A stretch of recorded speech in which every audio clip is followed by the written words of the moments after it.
قلم استمر وجائز بفضله وعدله كل ممكن كفله أرسل بيده فتونا بالصدق والتبليغ والأمانة وجائز في أكل من أرضه بغير نفس توفيق المرض إسماته كسائر الملائكة واجبات وفضل الملائكة مستاهل جبت كل واجب فأتي 50 بحكم واجب تفصيل 25 لازم كل مكلف فاتي وتعلمه هذا إدريس نوح المحصول تباؤك وإسماعيل إسحاق كذا يعقوب يوسف وأيوب كذا شعيب هو موسى واليساء الكفل داود سليمان تبع إلياس يونس زكريا يحيى عيسى دويا عليه الصلاة والسلام وآله مدمت الأيام والملاك الذي بلا أب وأملاك لا شرب ولا نوم له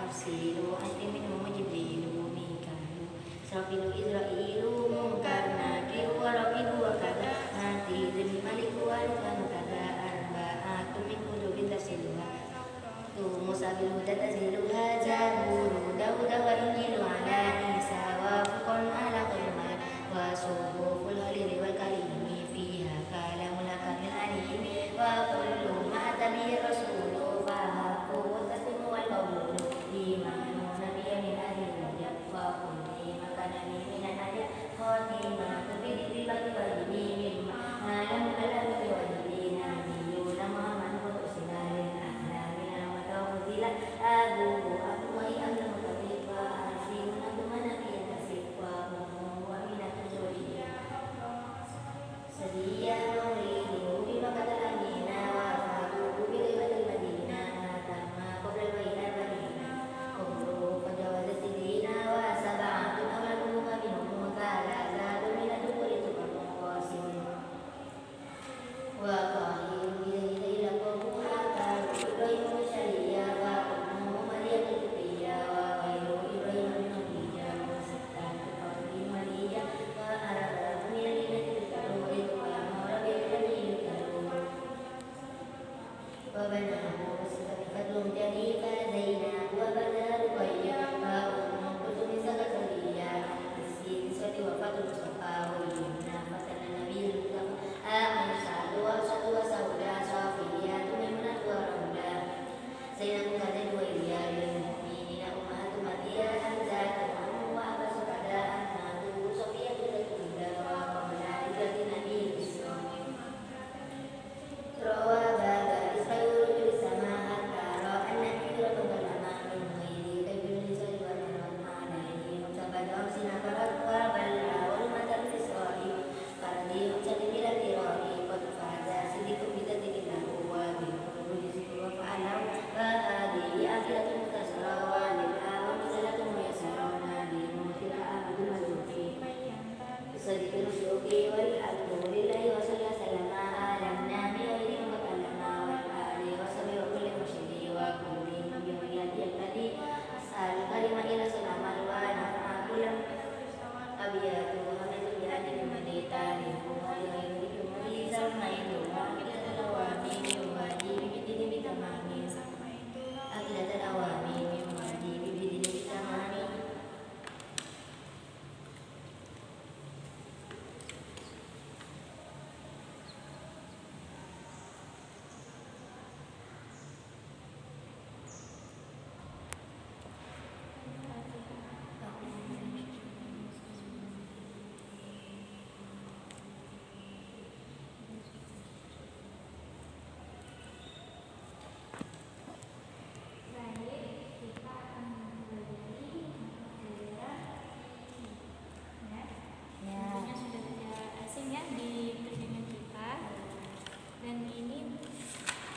sesuatu pelajaran yang kita lakukan di setiap hari. Bab taharah. Ada yang bawa spidol? Ada.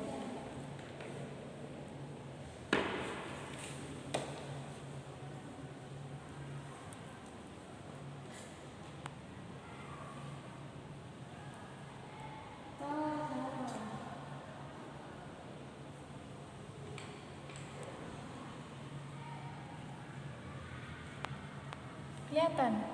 Ya, Apa itu toharoh? menurut bahasa bersesuci, menurut istilah yaitu perbuatan yang menyebabkan orang boleh sholat. Toharoh menurut bahasa adalah Bersesuci.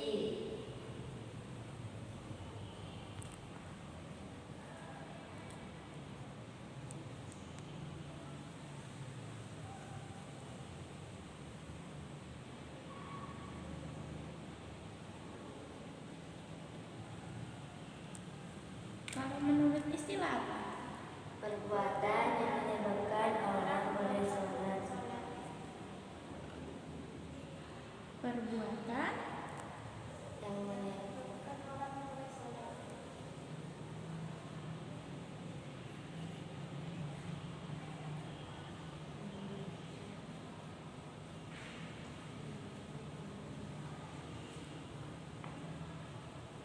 orang boleh sholat.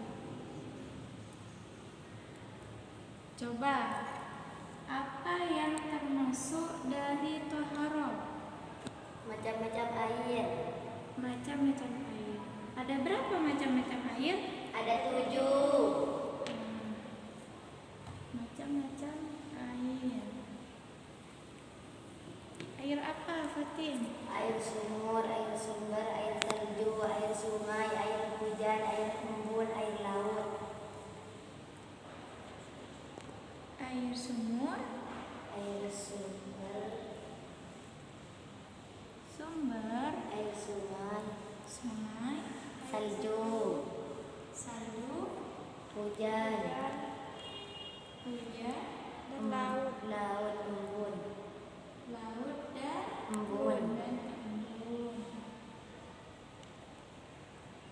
Ini air yang 7 macam ini termasuk kepada air. Air mutlak. Apa itu air mutlak? Air mutlak yaitu air suci mensucikan.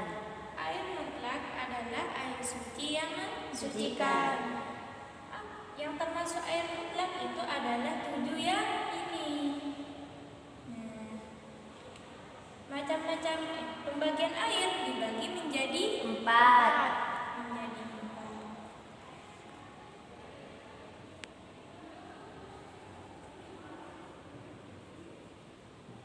Apa saja? Pertama air mutlak, itu air suci mensucikan. Yang kedua itu air musyamas, air yang dipanaskan di batin matahari, wadah selain agam. Terus yang ketiga itu air mustakmal. Yang keempat itu air mutanajis, air mukena najis.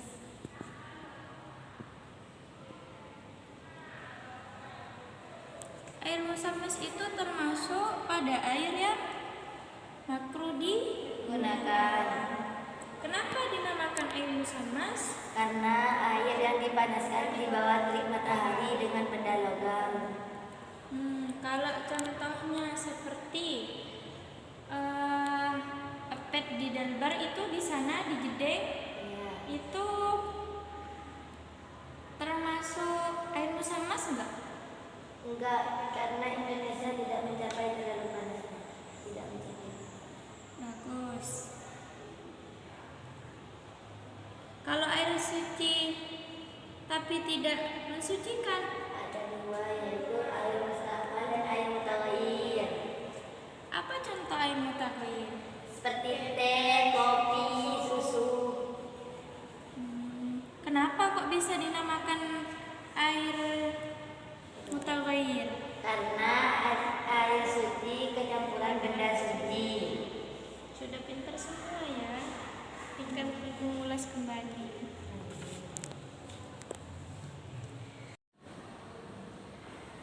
Kenapa bisa dinamakan air mutaghayyir? Karena benda suci kecampuran benda suci seperti teh.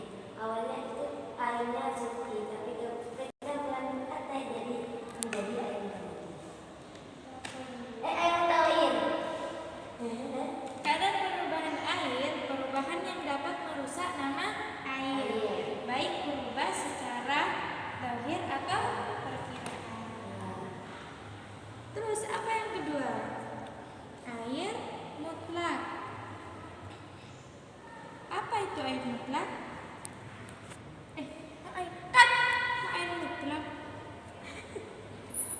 Air mustakmal.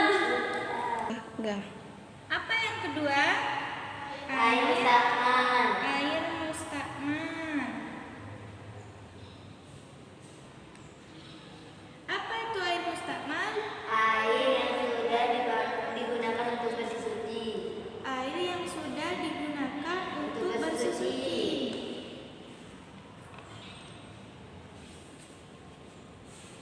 Terus yang keempat apa? Air najis. Air mutanajis.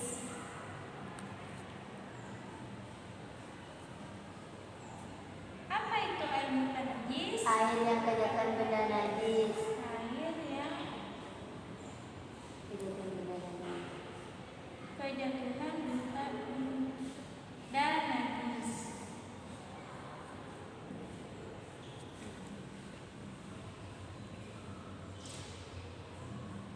Contohnya air apa? Ada contohnya air sedikit dan air banyak. Kalau air sedikit itu air yang kurang dari 2 bulan, dan air banyak adalah air yang lebih dari 2 bulan. Ini air yang suci tapi tidak mensucikan, ini ada tambahannya, yaitu air muqayyid lazim. Apa itu air muqayyid lazim? Air muqayyid lazim adalah air yang predikatnya baku, sudah dari sananya, seperti air kelapa itu termasuk muqayyid Lazim. itu ya. Ya. Sudah paham ini semua ya? Sudah. Coba siapa yang berani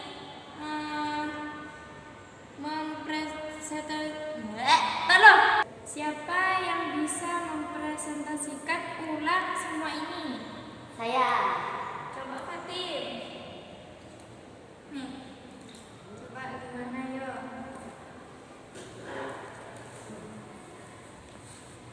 Taharah menurut bahasa yaitu bersuci. Menurut istilah yaitu perbuatan yang menyebabkan orang boleh sholat. Jadi kalau udah bersuci orang itu boleh sholat.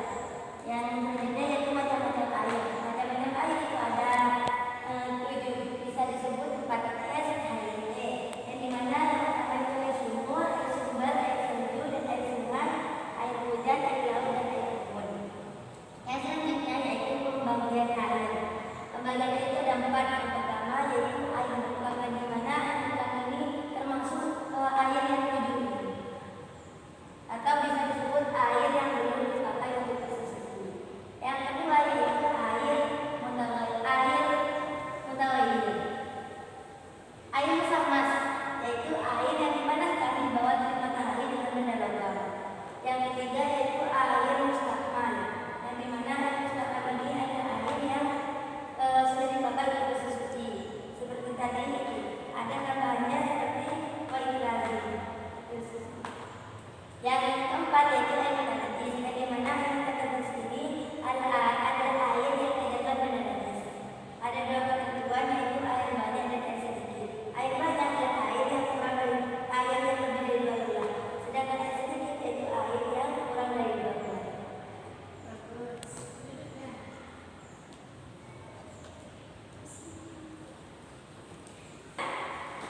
Najis. Najis. Apa najis secara bahasa? Najis secara bahasa yaitu segala sesuatu yang dianggap jijik. Seperti Kotoran. Ya. ada berapa najis itu? Macam-macam najis ada 7. Yang pertama yaitu segala sesuatu yang keluar dari kuburan kubur. Yang kedua yaitu anjing dan babi. Yang ketiga yaitu segala sesuatu yang memalukan. Yang keempat yaitu menyentuh kulit lawan jenis tanpa ada penghalang. Yang kelima yaitu menyentuh kemaluan dengan telapak tangan. Najis dibagi menjadi 3. Najis mukhafafah, Najis ringan. najis mutawassithah. Najis sedang. Kalau menggunakan Najis berat. apa contoh najis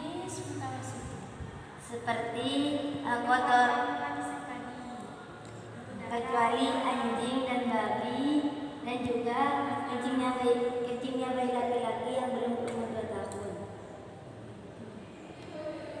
Kalau yang membalaghah, Najis berat seperti anjing dan babi. gimana cara mensucikan najis mubalaghah? Yaitu dialiri dengan air 7 kali dan salah satunya dicampuri dengan debu. Nah, kan itu dicampuri dengan debu yang suci. Gimana kita mencampur debu yang suci di basuhan yang keberapa? Yang sunnahnya itu di tengah, mau 6 yang ke-6. Kalau mutawasito itu kan dibagi menjadi 2, Iya. ainiyah dan Ruqyah. apa itu ainiyah? Najisnya yang masih tampak. Akibatnya terasa bau dan warnanya. Ya. Gimana cara mensucikannya? Diambil dulu najisnya, lalu dialiri dengan air dan dilakukan 3 kali. Kalau hukumnya Yaitu najis yang tinggal hukumnya saja, cukup dialiri dengan air saja dalam musim. ya, itu ya. Ya, Jadi sudah paham semua ini ya. sudah. Dikat deh. Baik. Kita masuk kepada perumpamaan atau persoalan ya. Ya. Kalau seumpamanya saya ada di musola, terus saya itu dalam keadaan sholat. Nah, saya tidak tahu kalau saya itu ternyata haid. Terus darah haidnya itu tembus ke lantai. Itu gimana cara mensucikannya? Dihilangkan dulu bau dan rasa bendanya, lalu dialiri dengan air. Kalau seumpamanya saya punya seorang bayi laki-laki, itu sesudahnya dia mandi tiba-tiba dia kencing, itu gimana cara mensucikannya? Kalau bayi laki-laki belum berumur 2 tahun dan belum makan apa-apa dilalasi, maka cukup dibersihkan dengan air saja. Kalau seumpamanya lebih dari 2 tahun gimana? Nah, masuk ke najis mutawasito. Kalau najisnya bayi perempuan itu termasuk najis sunat. Najis mutawasito karena najisnya perempuan lebih bersih daripada najisnya bayi laki-laki. Itu semua ya perumpamaan sehari-hari kita lakukan. Pastinya kita akan mendapati sesuatu itu. Ada lagi satu najis yang kita nggak sebut. Itu najis yang dimafhum. Apa itu najis yang dimafhum? Yaitu najisnya sedikit atau yang tidak mengalir. Najis yang tidak mengalir seperti Nanah yang sedikit atau darah yang sedikit. Ayo. sudah paham semua ya? Sudah. Coba kamu jelaskan najis mutawasito beserta cara mensucikannya. Mutawasito itu najis sedang, bagi 2, nisbiyah dan ainiyah. Nisbiyah itu najis yang tidak tampak sifatnya, rasa bau dan warnanya. Contohnya kencingnya kucing yang sudah kering dan tidak tampak lagi sifat-sifatnya. Yang cara mensucikannya itu cukup dari air saja. Terus yang kedua itu najis ainiyah, itu najis yang tampak sifat-sifatnya, rasa bau dan warnanya. Nah, cara mensucikannya itu dihilangkan dulu najisnya, lalu dialiri air sebanyak 3 kali basuhan. Sudah tulis. Kita lanjut pada bab tayamum ya.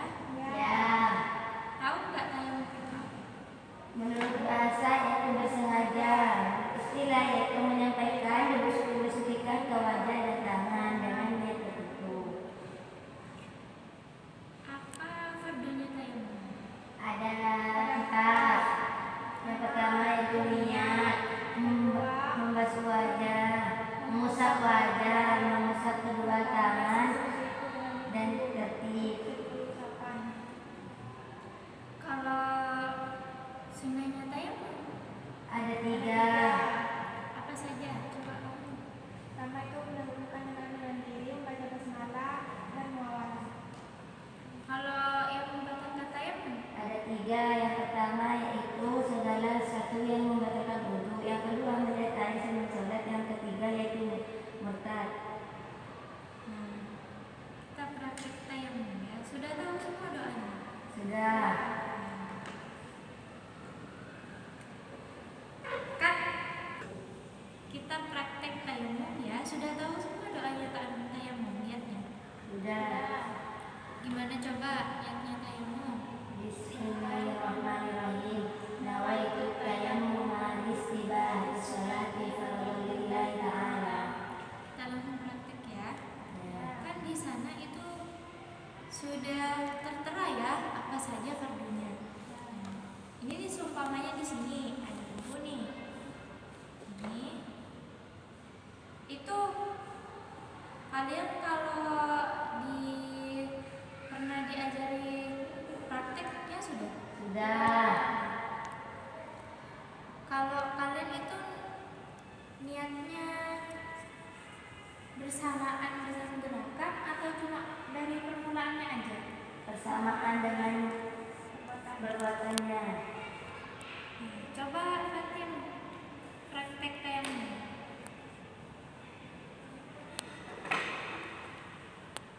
Jadi menggunakan musik-musik kita. Yang pertama itu niat. Ketika menggunakan debu, lalu digesekkan, pas langsung mengusap wajah dengan niat. Jadi nak deh.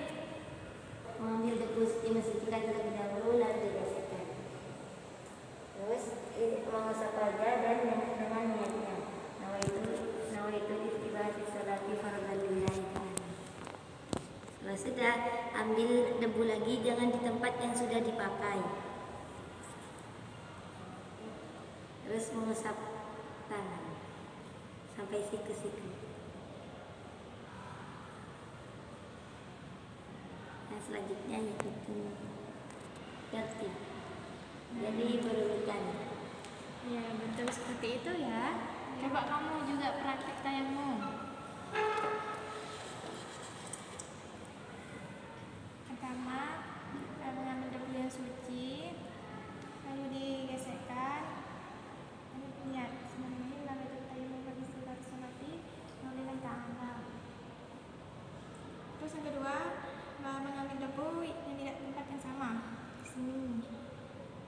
Lalu menyampaikan debu yang suci tersebut pada tangan. Yaitu 4 jari tangan ini menyentuh pada 4 jari satunya, sehingga jempol ini tidak menyentuh, karena jempol ini bakal menyentuh di akhir seperti ini sampai siku-siku.